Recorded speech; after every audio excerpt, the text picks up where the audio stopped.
నేను మీ నెల్లూరు అమ్మాయినండి. ఈరోజు కార్తీక మాసంలో కార్తీక సోమవారం శివయ్యనైతే మంచిగా ఐస్ క్యూబ్స్తో రోజ్ పెటల్తో తయారు చేసుకున్నానండి. అలాంటి శివయ్యని మనం మంచిగా కార్తీక మాసంలో పూజలు చేసుకోవాలి కదా.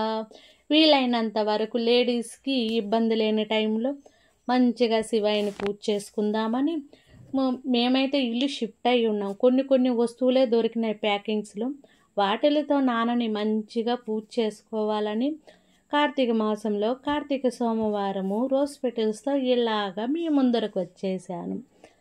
కార్తీక మాసంలో ప్రతి కార్తీక మాసంలో డిఫరెంట్గా సోమవారాలు అయితే నేను శివయ్యని నా పాత వీడియోస్లో కూడా మీకు కనిపిస్తాయి. అయితే ఈ కార్తీక మాసంలో మాత్రము మేము అప్పుడే ఇల్లు షిఫ్ట్ అవ్వటం వల్ల ఉన్న వాటితో అయితే శివయ్యకి పూజ చేసుకుంటున్నాను. ఇంకా మిగతా వచ్చే కార్తీక సోమవారాలు కంపల్సరీగా మీ ముందరికి మంచిగా శివయ్యని తయారు చేసి తీసుకొని వస్తానండి. ఇవి దీపావళికి తెచ్చిన ఫ్లవర్స్ ఉన్నాయి కదా, అవి బంతులు వాటితో మంచిగా డెకరేషన్ చేసుకున్నా. శివయ్యని అయితే చామంతులతో ఉన్న దాంట్లోనే తృప్తిగా ఉండటం ఇష్టం అండి. ఏ ఆర్భాటానికి ఏ హంగు వాటికి నాకు ఇష్టం ఉండదు. రేపొద్దున నేను వీడియో తీసుకున్న న్యాచురల్గా చూసేదానికి కళ్ళకి మనసుకి ఆహ్లాదకరంగా ఉండాలనుకుంటాను. ఏదో ఆర్టిఫిషియల్గా చూడాలని నాకు ఇష్టం ఉండదు. ఎందుకంటే ఏమో నాకు ఇలాగే ఇష్టము. ఇంట్లో పూసిన పువ్వులతోనే నాన్నకు పూజ చేస్తూ ఉంటాను మ్యాక్సిమము. రీసెంట్గా ఇల్లు మారటం వల్ల మన ప్లాన్స్ కూడా చాలా ఖరాబ్ అయినాయి. అందుకోసంగా ముందుగా అయితే నేను శివయ్యని రెడీ చేసేసాను కదా నాన్నని. ఇప్పుడైతే బంతులతో పువ్వుల్లో వేసే ఆకులతో మంచిగా రెడీ చేశానండి. అయితే ఒక మంచి అనుభూతి అయితే ఆ రోజు నాకు కలిగింది. నాన్నని ఇట్లా అలంకరించినాక ఇప్పుడు కరెంటు పోతే బాగుండు, వీళ్ళు లైట్లు వేసున్నారు, పొద్దుపోయి లైట్లు ఆపితే తిడతారేమో అని అనుకునేది నేను. అప్పుడు ఉన్నట్టుండి కరెంటు పోయేది. అప్పుడు మంచిగా వీడియోస్ చూడండి ఎంత బాగుందో. అలాగ 5-6 సార్లు కరెంటు వస్తే బాగుండు, ఎందుకంటే ఛార్జింగ్ అయిపోయింది, లైట్ పడదు కదా. అందుకోసంగా పిలిస్తే పలికే శివయ్య అండి. మంచి అనుభూతులు ఉంటాయి శివయ్య జర్నీలో. మంచి టార్చర్లు కూడా ఉంటాయి. ఎందుకంటే కొన్నిటికి మనకి డ్రీముల్లో కూడా బాగానే కనిపిస్తాడు శివయ్య. అలాంటి కొన్ని మనం ఫేస్ చేయలేము. వాళ్ళని మనం తట్టుకోవడం చాలా కష్టం. ఎందుకంటే అతి భక్తిగా ఉండే నేను శివయ్య ప్రేమ అదే అండి. భక్తి ప్రేమ ఒకటే కదా. భగవంతుణ్ణి మనం రెండుగా పూజించవచ్చు. ఒకటి బిడ్డగా పూజించవచ్చు, ఇంకొకటి మనము కొడుకుగా కూడా పూజించుకోవచ్చు, కూతురుగా కూడా. అయితే నాకు తెలిసిన కొన్ని పదాలు మాత్రమే చెప్తున్నానండి. నాకు తెలియనవి నేను రాసుకొని చెప్పలేను కదా. చామంతులతో నాన్నను పూజ చేసుకున్నాక బంతులతో దీపాలతో నాన్నకి పూజ చేసుకొని ఆన్లైన్లో నేను ప్రమిదలు తెప్పించాను. అవి ఇలా నాన్న కార్తీక మాసం సోమవారం పూజకి చాలా బాగా ఉపయోగపడ్డాయి కదా.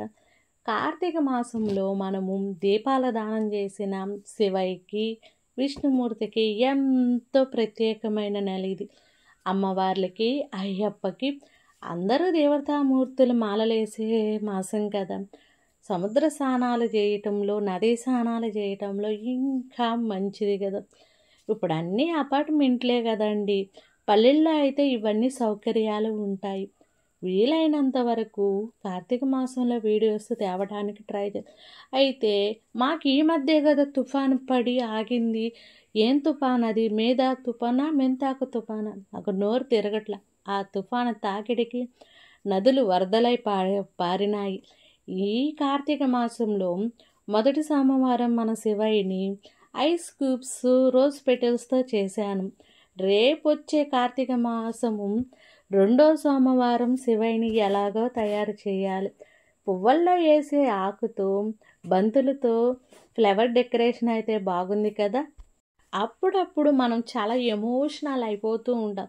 మనం పెద్ద అపార్ట్మెంట్లో ఉండేవండి. నిద్రలేసే చెట్లు పూలు శివయ్య వీటితో సరిపోయే నాకు ఒకసారిగా అపార్ట్మెంట్లో శివయ్యని ఇట పూజ చేసుకోలేక అట్లాగ చెట్టులు లేక నాకు చాలా కష్టంగా ఉండింది. అయితే ఉన్నట్టుండి నాన్న నాకు ఆ ఇల్లు అమ్మిచ్చేసాడు. ఆ ఇల్లు అమ్మిచ్చేసేసి మనని ఈ ఇంట్లోకి పంపించాడు. ఆయన ఎంత బాగా చూసి పంపించాడు. అయితే ఈ ఇంట్లో దేవుడి ఇల్లు లేదు కదా! ఆ ఇల్లు రీసెంట్‌గా నాకు నిన్నే తెలిసింది. ఏమని? ఆ ఇల్లు అసలు సేలే కాలేదు. అలా ఉంటది శివయ్య ప్రేమ. ఎలా ఉంటది? అలా ఉంటది. మనం భక్తిగా నాన్నను కొలిసినామనుకోండి, మీకు కళ్ళు మూసి తెరిసే లోపల అన్నీ ఆయనకి తెలుసు. అన్నీ తీర్చేస్తాడు. ఆనెస్ట్‌గా పూజ చేయాల. ఎవరిని కష్టపెట్టకూడదు. ఎవరిని మన వల్ల బాధించకూడదు. ఉన్న దాంట్లో తృప్తిగా జీవించాలి. ఇదొక్కటే భగవంతుడు కోరుకుంటాడు. మనమేం చేస్తాము? దానికి ఆపోజిట్ ఉంటాము. ఇంకపోతే మనకి కార్తీక మాసంలో మా నెల్లూరులో చాలా శివాలయాలే ఉన్నాయండి. మ్యాక్సిమం తెస్తూ ఉన్నాను. అంటే ఆడపిల్లను కదా, ఎక్కడికంటే అక్కడికి మనం నాన్న చూడండి ఎంత అందంగా ఉన్నాడో ఫ్లవర్స్‌తో. నాకైతే చాలా హ్యాపీ అనిపించిందండి. అయితే మనం ఉన్న ఇంట్లో దేవుడిల్లు లేదు. అయితే ఆ దేవుడిల్లుని 7 అడుగులుగా 7 అడుగులు కాదులేండి, 5 అడుగులు పైకే ఉంది. నేను తయారు చేపించుకున్న. ఇంక నుంచి ఫుల్ వీడియో పెడతాను. మంచిగా డెకరేషన్ చేసి నేను ఒకటి అనుకుంటాను ఎప్పుడు, ఆర్టిఫిషియల్‌గా ఏది ఉండకూడదు.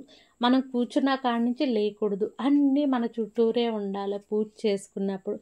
పూజ చేసుకునేది కూడా మనస్ఫూర్తిగా చేసుకోవాలి.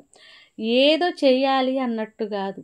ఎవరిని ఉద్దేశించి కాదు. నా కోసం నేను చేసుకోవాలి. నా మనశ్శాంతి, నా ఫ్యామిలీ బాగుండాలి అన్న విధంగా.